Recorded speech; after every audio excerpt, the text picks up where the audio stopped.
if you will, about what was going in your head right before. So Colman's on this really famous TV show. I mean, he is the TV show, Fear the Walking Dead. But before, this is 7 years now? 7 years going into our 8th season. That's amazing. That's amazing. She's 22 and she's been acting 7 years. Well, but take us through, because it is, I mean, you have this incredible soul, this incredible integrity, but just share with these people, because I've heard you talk about this before, where your headspace and your journey space was at prior to that happening, about where you were a little, you know. I was about to quit. And Raul I was quitting everything, to be honest. I was, listen, okay, now he asking me to take the gloves off and really talk, all right. Okay, so that's what we're here for. Because not a lot of people know this, but really, I came back from, I was blessed to do a show that I helped originate, from off-Broadway to regional theater to Broadway to the Young Vic, and then finally the West End. And I did that show called The Scottsboro Boys. Thank you. It provided so much for me as an artist. I felt like it did everything that I wanted it to do, that I wanted to do as an artist. I felt like I've created a lot, did a lot. But then I came back. I came back from London after I was there off and on for like 2 years. Came back and I was really frustrated. I had, there's other things. Like, I had to let go of a manager, and then I started to really think about, I was like, what am I, I'm 52 now, so I was 42 or 43. And you start, listen, we all know that like a lot of times it's lean times as artists. You're making some good money, and then you're paying off the stuff that you didn't pay off for years, and you're just constantly in this vortex of poverty.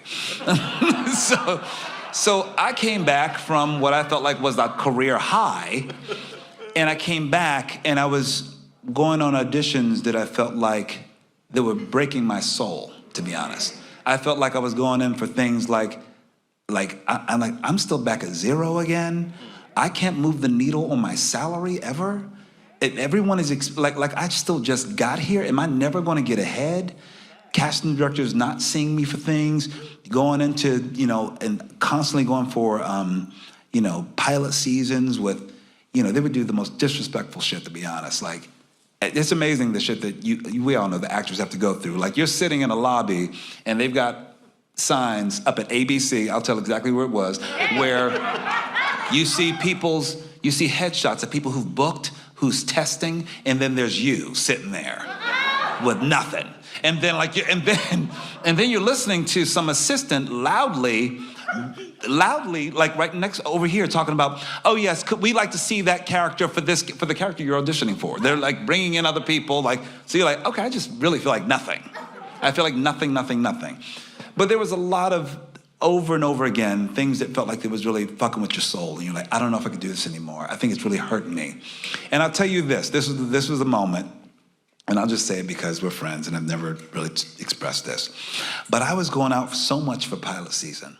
But I honestly feel like that nobody was seeing my tapes. I was constantly doing auditions and self-tapes, you name it, sometimes 8 a week, and I was exhausted. And I'm poor, and I'm bartending, and I'm doing this. I'm trying to hustle. My husband's doing, doing flyers on the street and stuff like that. We're trying to make it. I live in an illegal sublet with horrible neighbors, and it's just awful. It's just awful times, while you're dealing with your personal shit too, but you see what I'm saying? Can I get an amen? Come on, Jesus. All right, listen. While you're trying to deal with your life, and your parents are ill or just passed and all that, so you're trying to work it all out. So, picture it. I remember I auditioned for this one role on Boardwalk Empire, and I really thought, oh my God, this is mine, because the casting director said it was mine, because it was a song and dance man. It was the MC of Chalky's Club and all that. And I was like, oh my God, this guy, I need a break. I need something. And I just got back and I'm like, I just need something to keep going. I need a yes. So my agent calls, and I'm never forget this. I was at the gym and I was like, oh my God, this is gonna be a yes. Because I auditioned for like 9 things that week. I was like, this gotta be a yes, it's gotta be a yes. And she says, Colman, yes? And she's like, we heard from Boardwalk Empire. I was like, oh God.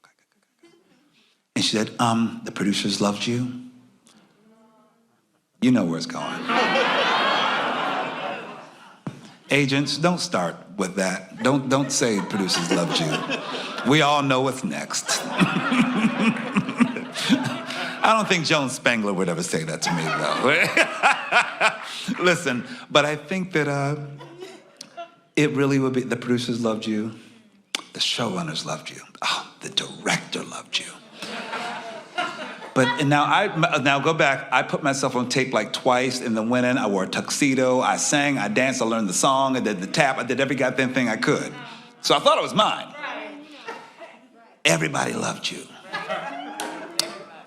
But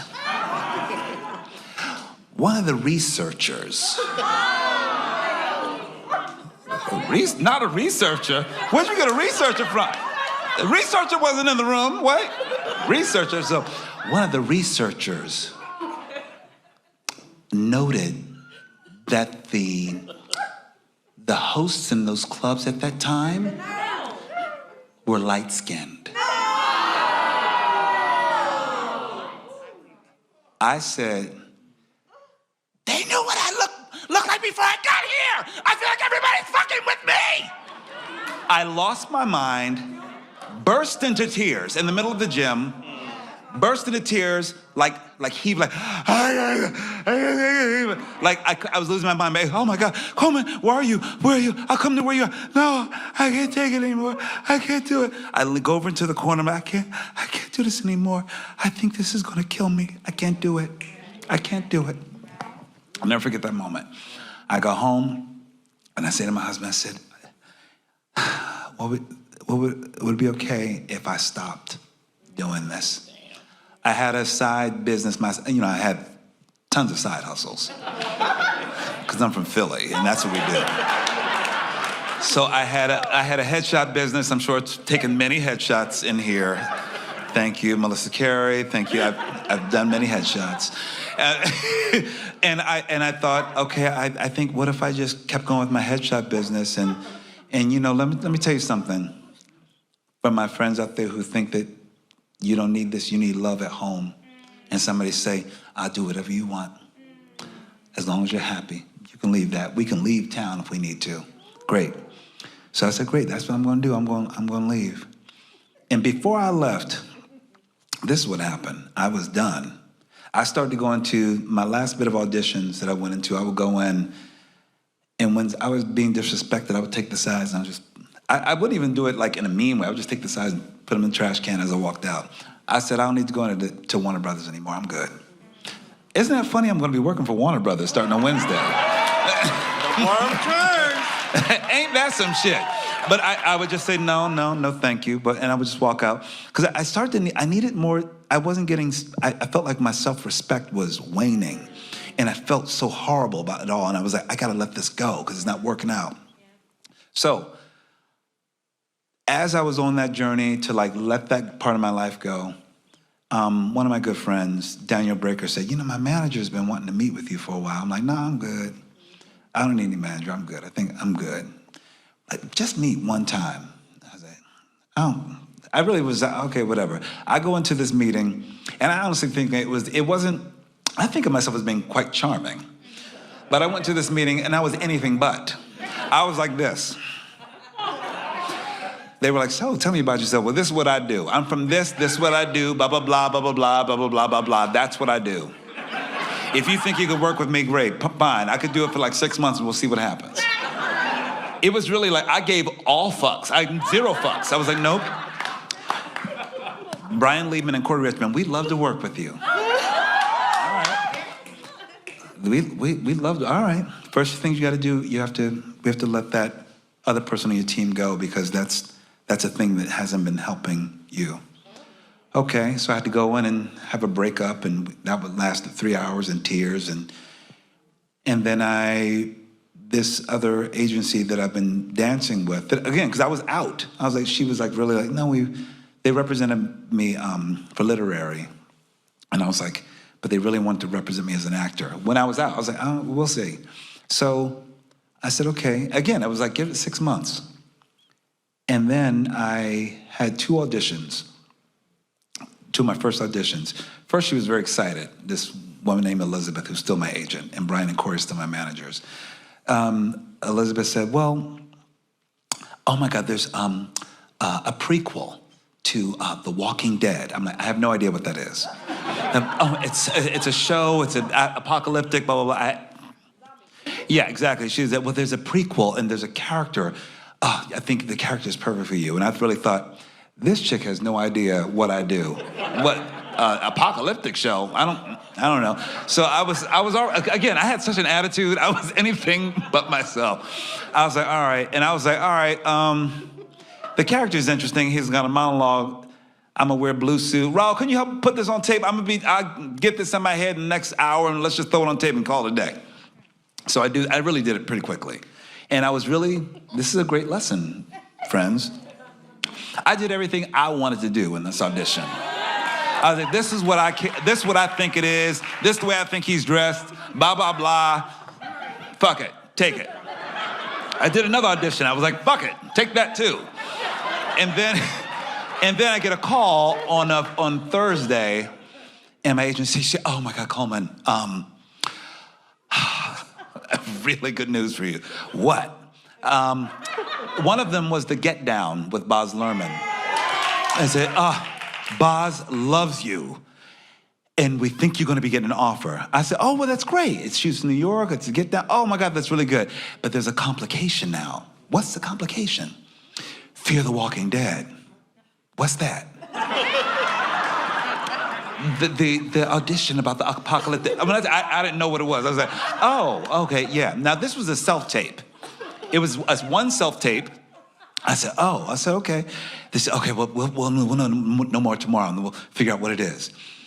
The next day comes, and the thing that is the most unusual thing that I believe that happened to me was, you're getting an offer to be a series regular on Fear the Walking Dead. And I thought, but they didn't put me through hoops, and I didn't fly to LA and meet with all these people and what I had been doing. It was just an honest, sincere yes, and it was something that said and pulled at me, and it was a great yes. And the Get Down sort of went away because they wouldn't sort of allow both to happen, and so I went where the love and the energy was going.